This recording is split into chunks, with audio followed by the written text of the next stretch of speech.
ሰላም ሰላም እንደምን አላችሁ ውድ ተመልካቾቻችን። እንግዲህ በባለፈው አንድ ሁለት ቪዲዮ ስለ መንፈሳዊ ህይወትና ምንነት እንዲሁም መጀመር እንዳለብን ሰርችላችሁ ነበረ። ዛሬ በዚህ ቪዲዮ ስለ መንፈሳዊ ፈተናዎች፣ ምን አይነት ፈተናዎች ሊያጋጥሙን ይችላሉ፣ እንዴትስ መቋቋም እንችላለን፣ ምንጫቸውስ ከየት ነው የሚለውን ነገር ጠቅለል አድርገን ልናወራ ወደድኩ። ታዲያ በዚህ ቪዲዮ እስከ ቪዲዮ ፍጻሜ ድረስ እንድትቆዩ እየጋበዝኳችሁ በጣም ከሌሎች ቪዲዮዎች ለየት የሚያደርገው ይህ ቪዲዮ ትምህርት ስለሆነ እንደ ፊልም ወይ እንደ ሌሎች ቪዲዮዎች የአይን ትኩረት ስለማይፈልግ የጆሮ ትኩረት ነው የሚፈልገው እና ስራችሁን እየሰራችሁ እንዲሁም ነገሮችን እያቀላጣጠፋችሁ በትራንስፖርት ውስጥ ሆናችሁ መስማት የምትችሉት ቪዲዮ ስለሆነ በቀላሉ ማየት ትችላላችሁ። ታዲያ እስከ ቪዲዮ ፍጻሜ ድረስ አብራችሁን ቆዩ። ዛሬ እንግዲህ በዋናነት እናያቸዋለን ብዬ ካሰብኳቸው ነገሮች ውስጥ የመንፈሳዊ ህይወት ፈተናዎችና መፍትሄዎች እንደ ኦርቶዶክስ ቤተክርስቲያን አስተምህሮ። ታዲያ በመጽሐፍ ቅዱስ ውስጥ ከተጠቀሱት ጋር ታያይዘን ከቅዱሳን አባቶች ያሏቸውን ጨምረን እንዲሁም ደግሞ በህይወታችን በልምዳችን ያጋጠሙንን ነገሮች አውርተን እንጨርሳለን። እንግዲህ እንደሚታወቀው የመንፈሳዊ ህይወት ጉዟችን ሁልጊዜ አልጋ ባልጋ አይሆንም። መንፈሳዊ ህይወት ስንጀምር መንፈሳዊ ህይወታችን ለማሳደግ ስንበረታ እጅግ ከሌላው ጊዜ የበረታ እጅግ ከሌላው ጊዜ የጸና ኃይለኛ የሆነ ፈተና ያጋጥመናል። ታዲያ ይህ ፈተና እንዴት መቋቋም እንደምንችል ለማወቅም እንዲሁም ደግሞ ፈተናውን ለመቋቋም የሚያስችለን ትልቁ ነገር ፈተናው ከየት ይመጣል፣ እንዴትስ ነው፣ ምን አይነት ፈተና ነው የሚለውን ነገር በደንብ ማወቅ ይጠበቅብናል። እንግዲህ እንደ ኦርቶዶክስ ቤተክርስቲያን አስተምሮ የነዚህ የመንፈሳዊ ህይወት ፈተና አመጣጡ ምንጩ ከሶስት ወገን ነው ብለው ያስተምሩናል አባቶቻችን። አንደኛ ከዓለም ነው፣ ሁለተኛ ከስጋ፣ ሶስተኛ ደግሞ ከጠላት ዲያብሎስ ነው። እንግዲህ ዓለም የምታዘጋጅላችሁ ፈተና ምን አይነት ፈተና እንደሆነ እናንተ ከጸሎት ቤት ከቤተ ክርስቲያን ከቤታችሁ ስትወጡ ከየውጩ ከየአካባቢው የምታገኟቸው ፈተናዎች አሉ።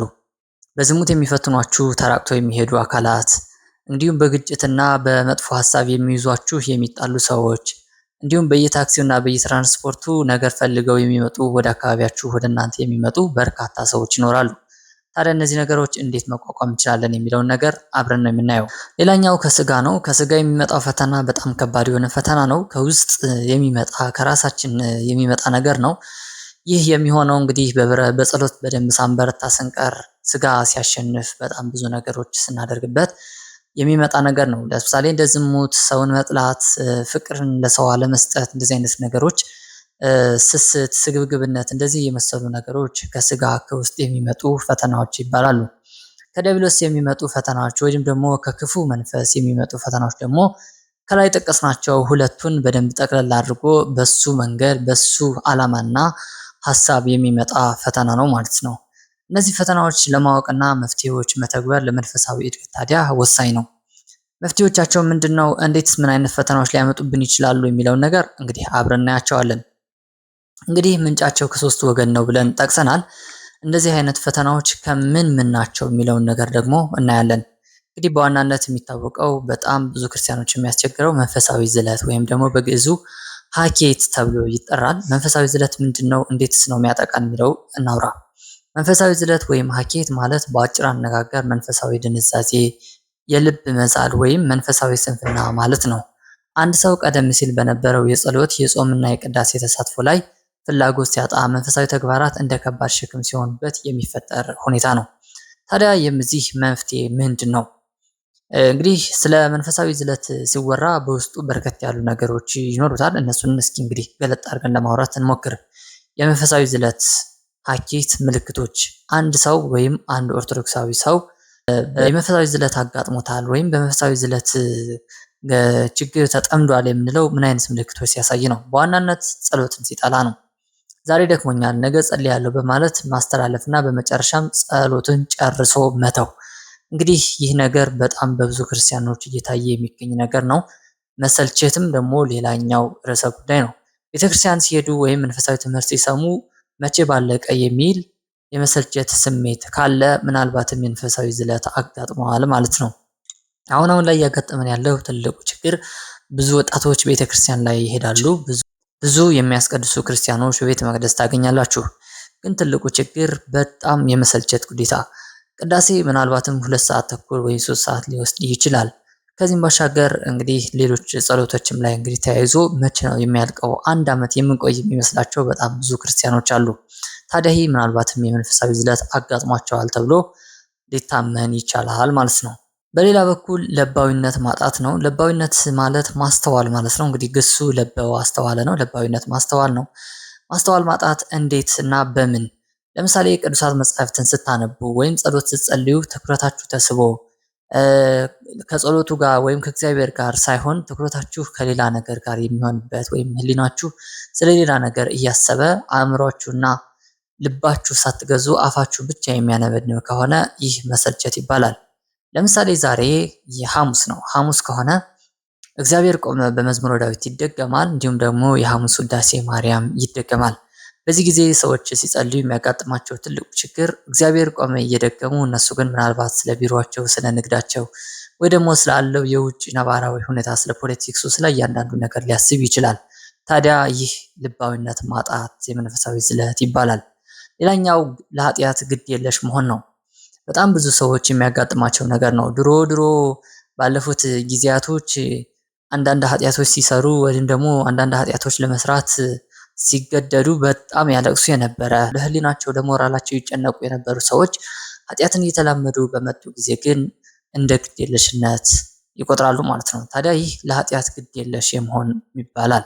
በመንፈሳዊ ዝለት እንግዲህ ከሚያጋጥሙን ነገሮች እነዚህ ናቸው። ለዝለት መንስኤ የሚሆኑ ነገሮች ምንድን ናቸው ካልን አንደኛ ያለ ነፍስ አባት መጓዝ ነው። መካሪ የሰው ልጅ በተፈጥሮ መካሪ ያስፈልገዋልና እንደዚህ አይነት ሰዎች ደግሞ የነፍስ አባት መያዝ በጣም መልካም ነገር ነው ተብሎ ይታመናል። ሌላኛው ዓለማዊ ጭንቀት ነው። እንግዲህ በስራ፣ በትምህርት፣ በፖለቲካ በምናምን ያለውን ነገር በአጠቃላይ የሚመጣብን ጭንቀት እንደዚህ አይነት ነገሮች ወደ መንፈሳዊ ዝለት ሊወስዱን ይችላሉ። ታዲያ እንደነዚህ በርትቶ መጸለይ ነው። መንፈሳዊ ነገሮችን ማብዛት፣ ወደ ቤተክርስቲያን መሄድ እንደዚህ አይነት ነገሮች ለማስወገድ መፍትሄ ይሆናሉ። ሌላኛው ንስሐ አለመግባት ነው። ያ ማለት ቶሎ ቶሎ ንስሐ አለመግባት ነው።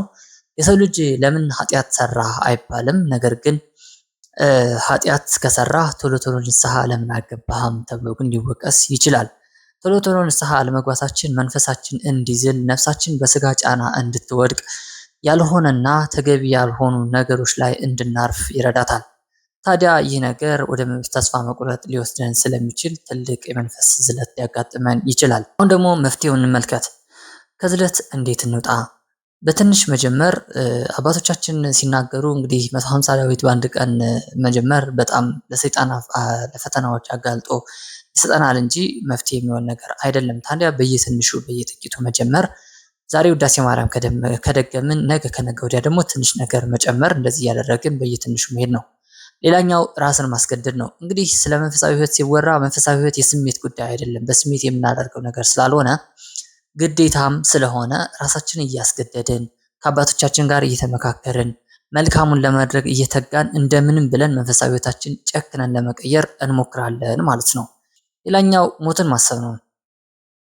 እንግዲህ ተዘከሩ መኳንንቲክሙ ሲባል ቀለም የነገሯቸው አባቶቻችሁን አስቡና ዛሬ ትናንት ሲመክሩን የነበሩ፣ ትናንት ሲገስጹን የነበሩ፣ ትናንት በጣም ታላላቅ የሚባሉ የቤተክርስቲያን መጽሐፍቶቻችን ብራናዎቻችን የጻፉ አባቶቻችን ስታስቧቸው የሉም። በመንፈሳዊ ሕይወት በርትተው አልፈው ሄደዋል። በቃ ሞት ይዟቸዋል ማለት ነው። እና ሞትን ማሰብ መቼ እንደምንሞት አናቅም። ለሰከንድም ቢሆን ሽርፍራፊ ሰከንዶች የእግዚአብሔር ጉዳይ ነው እንጂ መቼም ቢሆን መቼም የሰው ልጅ በሕይወቱ ላይ ዋስትና የሌለው ሰው ነው። ታዲያ ሞትን ማሰብ ለመንፈሳዊ ሕይወታችን በደንብ ብቁ እንድንሆን ያደርገናል። እግዚአብሔር እንዲህ ብሎ ነግሮን ነበረ በመጽሐፍ ድንገት እንደ ሌባ እመጣለሁ፣ ተዘጋጅታችሁ ጠብቁኝ። ታዲያ አንድ መልአክ ዛሬ ጠዋት ስትነሱ ወይ ደግሞ ማታ ላይ እንዲህ ቢላችሁ ከፊታችሁ ቆሞ እኔ ዛሬ ወደ እግዚአብሔር ወደ ፈጣሪያችሁ ልወስዳችሁ መጣው ቢላችሁ ምን ትሉታላችሁ? አይ ጌታዬ ንስሐ ልግባ፣ በጌታዬ ፊት ክፉ ነገር አድርጌያለሁ፣ በድያለሁ ትሉታላችሁን? ይላል እንግዲህ የቅዱሳን አባቶች ታሪክ ማለት ነው። እንደዛ እንዳትሉት እግዚአብሔር አስቀድሞ ተዘጋጅታችሁ ጠብቁ፣ ድንገት እንደ መብረቅ ብልጭ እልባችኋለሁ ብሎን አስተምሮን ነበረ። በመጽሐፍና በመምህራን ተገልጦ መክሮን አስተምሮን ዘክሮን ነበረ። ደግሞ ወዲህ ተዘጋጅቻለሁ ውሰደኝ እንዳንለው በዓለም ወድቀናል፣ በኃጢአት በስጋ ተዝለናል። ምን ትሉታላችሁ? ታዲያ በየቀኑ ሞትን አስቡ፣ ሞትን ተዘከሩ ይሉናል አባቶቻችን። ሞትን ማሰብ ለመንፈሳዊ ዝለት እንዳያጋጥመን በደንብ ይረዳናል ማለት ነው። ሌላኛው ለመንፈሳዊ ዝለት መንፈሳዊ ፈተናዎች ውስጥ የሚጠቀሰው ትዕቢትና ራስን ማጽደቅ ነው። ይህ ማለት ምን ማለት ነው? ጥቂት መንፈሳዊ ስራዎችን ጾም፣ ጸሎት ሲሰሩ እኔ ከሌላው እሻላለሁ የሚል ስሜት የሚፈጠር ይህ የፈተና የስራውን በጎ ስራ ሁሉ የሚያጠፋ የመንፈስ ምስጥ ይሉታል አባቶቻችን። ታዲያ ትዕቢት በጣም ብዙዎችን ጥሏል፣ በጣም ብዙዎችን አዋርዷል። እንግዲህ ከታላቁ ፈርዖን ጀምሮ እንግዲህ ትዕቢት እስከ ዳታን አቤሮን ድረስ እስከነ ኤሊ ድረስ በጣም ብዙዎች በመቅሰፍት የመታ ነገር ነው። ትዕቢት ለቅዱስ ዳዊትም ራሱ በጣም በሚገርም ነብር ፈተና የሆነበት የነበረ ነገር ነው እና ከእንደዚህ አይነት ነገር መራቅ ለመንፈሳዊ ሕይወታችን በጣም ወሳኝ ነው ማለት ነው። ሁለተኛው ነገር አየን ከምን ከትዕቢት መራቅ። ሶስተኛው ነገር ተስፋ መቁረጥ ማለት ነው። እንግዲህ ተስፋ መቁረጥ ምን ማለት ነው የሚለው ነገር በአጭር ቃል እንዲህ ይላል። ተስፋ መቁረጥ በመንፈሳዊ ሕይወት ውስጥ እጅግ አደገኛ የነፍስ ደዌ ተብሎ የሚጠራ ፈተና ነው። ኦርቶዶክስ ትምህርት መሰረት ተስፋ መቁረጥ ማለት የእግዚአብሔር ቸርነቱን፣ ይቅር ባይነቱን፣ ረዳትነቱን መጠራጠር ማለት ነው። ለኔ አይሆንልኝም አልሆነልኝም ብሎ በራስ ላይ መፍረድ ወይም ከእግዚአብሔር ሕግና ትእዛዝ መውጣት ነው። እግዚአብሔር ነገሮችን እንደማያከናውን ማመን ማለት ነው ተስፋ መቁረጥ ማለት። ታዲያ ሰይጣን በጣም እጅጉን የሚፈትነን በዝሙት በኃጢአት ስንወድቅ ወይም ደግሞ ከጓደኛ ጋር ስንጣላ ወይም ከቤተክርስቲያን ስንርቅ አይደለም። ትልቁ የሰይጣን ደስታው ተስፋ ቆርጠን ከእግዚአብሔር የተለየን ቀን ነው። በዝሙት የወደቀ ሰውማ ተስፋ ካልቆረጠ በእግዚአብሔር ተስፋ ካደረገ ድጋሚ ወደ ቤተክርስቲያን እንዲመለስ፣ ድጋሚ ወደ ቤተ እግዚአብሔር እንዲመለስ፣ ድጋሚ ወደ አባቶቹ ወደ ማንበቡ እንዲመለስ ተስፋ ይኖረዋል። ሰይጣን ትልቁ የሚሰራበት ስራ ተስፋ ማስቆረጥ ነው። እንግዲህ ስለ ተስፋ ማስቆረጥ አንድ ቪዲዮ ሰራላችኋለሁ ብዬ አምናለሁ። ሌላ ጊዜ በሰፊው እናወራበታለን። ታዲያ ይህ ፈተና በሁለት ዋና ዋና መንገዶች ሊገለጽ ይችላል። ከኃጢአት በኋላ የሚመጣ ተስፋ መቁረጥ እና ከኃጢአት በፊት የሚመጣ ተስፋ መቁረጥ። አንድ ሰው በድክመት ወይም በፈተና ምክንያት ኃጢአት ሲሰራ ዲያብሎስ በውስጡ እንዲህ የሚል ሐሳብ ይዘራል። እግዚአብሔር አሁን አንተ አይሰማህም፣ ሁልጊዜ እየበደልክ እንዴት ንስሐ ትገባለህ? አታፍርምን? ሊልህ ይችላል። ያንተ ኃጢአት እጅግ ከባድ ስለሆነ ይቅርታ የለውም ይልሃል። ለምሳሌ ከዚህ ላይ ይህ ቪዲዮ የሚያዩት በጣም ብዙ ሰዎች ሊሆኑ ይችላሉና አንድ ወታደር እንደ ኤግዛምፕል አድርገን እናንሳ። ለምሳሌ አንድ ወታደር ነው። የሰው ሕይወት በእጁ ሊያጣ ይችላል። ከዛ ወደ እግዚአብሔር ሊመለስ ሲል ሰይጣን እንዲህ የሚል ፈተና ሊያቀርብ ይችላል። አንተ በልጅህ፣ አንተ በአካልህ፣ በሕይወትና በዘመንህ እግዚአብሔር በአርአያውና በአምሳሉ የሰራው የሰውን ፍጥረት ወይም ታላቁን ሰው ገለሃል፣ ሕንፃ ሥላሴም አፍርሰሃል፣ በእጅህ ደም አለ። ታዲያ አንተ ወደ እግዚአብሔር እንዴት ትመለሳለህ? እግዚአብሔርስ እንዴት ንስሐን ይቀበላል? እንዴትስ በፊቱ ትቆማለህ? ብሎ ሊያመጣብን ይችላል። ታዲያ በእንደዚህ አይነት ጊዜ በጣም የሰይጣን ፈተና መሆኑ መንቃት ሊኖርብን ይችላል። እግዚአብሔር ከኃጢአት ሁሉ በንስሐ የማይመለስ ነገር የለም። እግዚአብሔር የካዱትን ብቻ ናቸው በኃጢአትና በንስሐ ይቀጣቸዋል ተብሎ የተነገረው ወይም መንፈስ ቅዱስን የሰደበ ስርየት የለውም ተብሎ የተነገረው ለእንደዛ ነው። እሱም ሌላ ጉዳይ ነው፣ ሌላ ምስጢር ያለው ነገር ነው። በንስሐ የማይሰረይ በንስሐ የማይጠፋ ኃጢአት እስከሌለ ድረስ ምናልባት የንስሐ ሕይወታችን የሚሰጠን ቀኖና ቤተክርስቲያን ከፍ ዝቅ ሊል ይችላል እንጂ በንስሐ የማይመለስ ኃጢአት የለም። ታዲያ ማንም ይሆን ማንም ሰውም የገደለ የዘሞተ በእግዚአብሔር አመፀ ነውና ወደ እግዚአብሔር ኑ። ፍቅር ነው እግዚአብሔር፣ ፍቅር ነው ጌታዬ፣ ይቀበላችኋል። እንደዚህ አይነት ነገሮች እንግዲህ የሰይጣን ፈተና መሆናቸው መንቃት ሊኖርብን ይችላል። ታዲያ ውጤቱ ሰው ከንስሐ ከቤተ ክርስቲያን እንድርቅ ከጠፋሁ አይቀር ብሎ በኃጢአት እንዲገፋ ያደርገዋል። ይህ የይሁዳ ተስፋ መቁረጥ ይባላል። ይሁዳ ጌታችን ኢየሱስ ክርስቶስ ካስያዘው በኋላ እንግዲህ ነስህ የሚል በጣም ተደጋጋሚ የሆነ ጌታችን ኢየሱስ ክርስቶስም የሚሰጠው እንዲጸጸት የሚያደርግለት ብዙ ነገሮች ነበሩ። ግን አንዴ ከሸጡት አይቀር ብሎ ንስሐ ሳይገባ ያደረጋቸውን ነገሮች እስከ ወዲያኛው በፍዳና በኩነኔ እንዲኖር አድርጎታል ማለት ነው። ከህይወት ፈተናዎች የሚመጣ ተስፋ መቁረጥ ነው። ሁለተኛው ተስፋ መቁረጥ በኑሮ በበሽታ በሞት ወይም በጸሎት አለመመለስ ምክንያት የሚመጡ ነገሮች ናቸው። ሰዎች እንግዲህ ጸሎታቸው ወደ እግዚአብሔር ፊት ያቀርባሉ፣ ወደ እግዚአብሔር ይለምናሉ፣ ሁልጊዜ ይማልዳሉ። ነገር ግን እግዚአብሔር የእነሱን ጸሎት በአንድም በሌላ መንገድ ላይቀበል ይችላል። ያኔ ሰዎች ወደ ጭንቀት ይገባሉ፣ ተስፋም ሊቆርጡ ይችላሉ። እግዚአብሔር የት አለ? እግዚአብሔርስ ቢኖር ኑሮ እኔ እንዴት እንደዚህ እንገላታለሁ? እንዴት እንደዚህ እታመማለሁ? እንዴትስ እንደዚህ አይነት ኪሳራ በህይወቴ ይመጣል? ብለው እግዚአብሔርን ላይ ሊያምፁ ይችላሉ ማለት ነው። እንግዲህ እንደዚህ አይነት ነገሮች ለመፍትሄ የሚያበቃን ነገር ምንድነው ካልን ቅዱስ ዳዊት እንደዚህ ይላል። በአንድ ወቅት እግዚአብሔር ይርቃል እግዚአብሔርም እንደተኛ ሲናገር እንዲህ ብሎ ነበረ። ንቃ እግዚኦ ለምን ትትነውም አቤቱ ለምን ትተኛለህ? ንቃ አቤቱ ፈጥነህ ድረስልን ይላል። እግዚአብሔር እንደሚተኛና እንደማይተኛ ለማሳየት ሳይሆን ቅዱስ ዳዊት ይህን ያለው እግዚአብሔር በጣም ታጋሽ ስለሆነ የለም እስኪባል ድረስ በምድር ላይ የለም ፈጣሪ የሚባል ነገር የለም እስኪባል ድረስ ዝም ስለሚል ትዕግስተኛም ስለሆነ ለዛ ነው ቅዱስ ዳዊት ንቃ እግዚኦ ለምን ትነውም አቤቱ ንቃ ፈጥነህ ድረስልን ያለው። እንግዲህ አባቶቻችን እንዳስተማሩን አባቶቻችንም እንደነገሩን ከሆነ እግዚአብሔር የለም በዚህ ምድር እስኪባል ድረስ ዝም ይላል። ለሁሉም ጊዜ ይሰጣል፣ ለሁሉም ንስሐ ይሰጣል፣ ጊዜ ገቢር ለእግዚአብሔር እንዲሉ። ታዲያ በእንደዚህ አይነት ጊዜ ጸሎታችን በቶሎ ካልተመለሰልን ተስፋ መቁረጥ ሳይሆን የሚያስፈልገን ድጋሚ መበርታት፣ ድጋሚ ወደ ቤቱ መመለስና እግዚአብሔር ማመስገን ይጠበቅብናል ማለት ነው። የተስፋ መቁረጥ መፍትሄዎች ምንድን ናቸው? የእግዚአብሔር ምሕረትን ማሰብ፣ የቅዱሳን ታሪክ ማስታወስ፣ ቶሎ ቶሎ ንስሐ መግባት፣ አሁኑ ጀምራለሁ ማለት እንደዚህ አይነት ነገሮች ተስፋ እንዳንቆርጥ ይረዱናል ማለት ነው። በአጭሩ ተስፋ መቁረጥ ከዲያብሎስ ለሰው ልጅ የሚያዘጋጀው የመጨረሻ ወጥመድ ነው። ምክንያቱም በሰው ሕይወት በኃጢአት ቢሆን እንኳን ተስፋ ካለው ንስሐ ገብቶ ይድናል። ተስፋ ከቆረጠ ግን የመዳኛው በር በራሱ ይዘጋዋል ይላል። እንግዲህ ጻድቅ 7 ጊዜ ይወድቃል 7 ጊዜም ይነሳል። ምሳሌ 24 ቁጥር 16። ይህን ቃል ሁል ጊዜ በሕይወታችሁ አስቡ። ሌላኛው የዓለም ማባበያዎችና ጭንቀት ነው። እንግዲህ ለመንፈሳዊ ሕይወታችን ትልቁ ፈተና የሚሆንብን የዓለም ማባበያና ጭንቀት ነው። በኑሮ መሸበር፣ ለገንዘብ ለስጋዊ ክብር ከመጠን በላይ መጨነቅ መንፈሳዊ ሕይወትን ይተናነቃል። በጣም ብዙዎች ይህ ነገር በጣም አሁን ላይ ያጎሰቆላቸው ወደ መንፈሳዊ ሕይወት እንዳይበረቱ የሚያደርጋቸው ትልቁ ነገር እንግዲህ ለዓለም በጣም ብዙ ክብር መስጠት፣ ክብራችን መጠበቃችን፣ በዓለም ላይ የሚኖረን ዝና፣ በዓለም ላይ ያለን አክብሮት ወደ መንፈሳዊ ሕይወት እንዳንመጣ ዝቅ ብለን በፊቱ በመንበሩ ፊት እንዳንወድቅ በእርሱ ፊት እንዳንሰግድ ያደርገናል ማለት ነው። ይህን የብዙዎች ፈተና ነው። ፈተናዎችን ለማሸነፍ ቤተክርስቲያን የሚከተሉትን የመንፈስ መሳሪያዎች እንድንጠቀም ታስተምራለች። ከነዚህ ውስጥ እንግዲህ የንስሐ ሕይወት የነፍስ አባት መያዝ ነው። ቀደም ብዬ ለማንሳት እንደሞከርኩላችሁ ያለ ንስሐ የሚመላለስ አንድ ክርስቲያን ድቅድቅ ባለ ጨለማ ውስጥ ትልቅ የሆነ ጫካ ውስጥ ያለ ካርታ ያለ መሪ ገብቶ ጫካውን ለማቋረጥ እንደሚሞክር አድርገው አባቶቻችን ያስተምራሉ። ታዲያ ከነዚህ ውስጥ መፍትሄ ብለን የምናስባቸው ነገሮች ጸሎት፣ ትዕግስት። መፍትሄ መንፈሳዊ ስሜት ባይኖረንም እንኳን በሕግጋትና ጸሎት መጽናት ያስፈልጋል። ቃለ እግዚአብሔርን ዘወትር መማር ለእንደዚህ አይነት ነገሮች ትልቅ መፍትሄ ነው። መጽሐፍ ቅዱስና የቅዱሳን አባቶች ገድል ታሪክ ማንበብ አእምሯችን በቅዱስ ሀሳብ ሲሞላ ለክፉ ሀሳብ ቦታ አይኖረውም። ታዲያ እንደዚህ አይነት ነገሮች ማዘውተር እንደ ትልቅ መፍትሄ ይቆጠራል። ሌላኛውና ዋነኛው ነገር በቤተክርስቲያን ምስጢራት መሳተፍ ነው። እንግዲህ ከምስጢራት ውስጥ ትልቁ ዋናው ተብሎ የሚታመነው ስጋው ደሙን መቀበል ነው። አባቶቻችን እንዳስተማሩን እንግዲህ ስጋው ደሙ አካላዊ የሆነ የክርስቶስ ስጋና ደም ብለን አምነን በንስሐ ራሳችን አጥበን አዘጋጅተን ወደ ስጋው ደሙ መቅረብ ትልቅ የሆኑ ፈተናዎቻችን ጥግርግርግ አድርገን ለመጣር ያስችለናል ማለት ነው።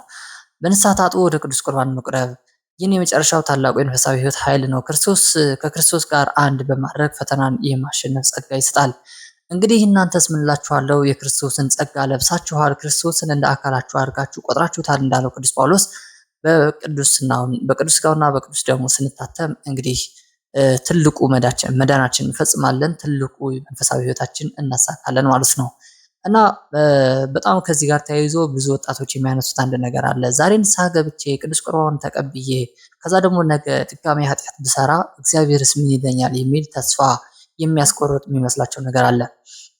እውነት ለመናገር ይህን ቃል በአንድ ወቅት ግብፅ አብያተ ክርስቲያናት ላይ ቅዱስ አቡነ ሽኑዳ እንዲህ ተብለው ተጠይቀው ነበረ። አሁን ያልኳችሁን ማለት ነው። ወጣቶች ብዙ ጊዜ የሚያነሱት ይህን ጥያቄ ስለነበረ እና እሳቸው የመለሱት ታሪክ ምን መሰላችሁ? በየቀኑ መውደቅ መነሳታችሁ እንደ ክፉ ነገር አትቁጠሩት። ኃጢአት መስራት የግድ ነው። ኃጢአት መስራት የስጋ ነገር ነው። በዚህ ዓለም እስካልሆን ድረስ ኃጢአት ላንሰራ አንችልም። ባየነው በሰማነው በምናደርገው ነገር ስሜታችን ሁሉ ይነካል። ታዲያ ኃጢአት ለመስራት በጣም እንጋበዛለን። ትልቁ ኃጢአት እግዚአብሔር በጣም የሚጠላው ነገር ተስፋ መቁረጥና ንስሐ አለመግባት ነው። በንስሐ ለመመለስ እግዚአብሔር አጥብቆ እጅጉን ይጠላዋል ማለት ነው። ታዲያ እነዚህ አባት ምን ብለው መለሱላችሁ መሰላችሁ? አንድ ጊዜ ሞታችሁ ከምትኖሩ በየጊዜው እየሞታችሁ እየተነሳችሁ ብትኖሩ ትልቅ የመንፈስ ጸጋ ያሰጣችኋል። አንድ ጊዜ ሞታችሁ ክርስቶስን ከምትጠብቁት እየሞታችሁ እየተነሳችሁ ብትጠብቁት ክርስቶስ ያን ጊዜ ህይወታችሁን አይቶ ልፋታችሁን አይቶ አንድ ቀን ወደ ተሻለ ነገር ያደርሳችኋል ብለው መለሱላቸው።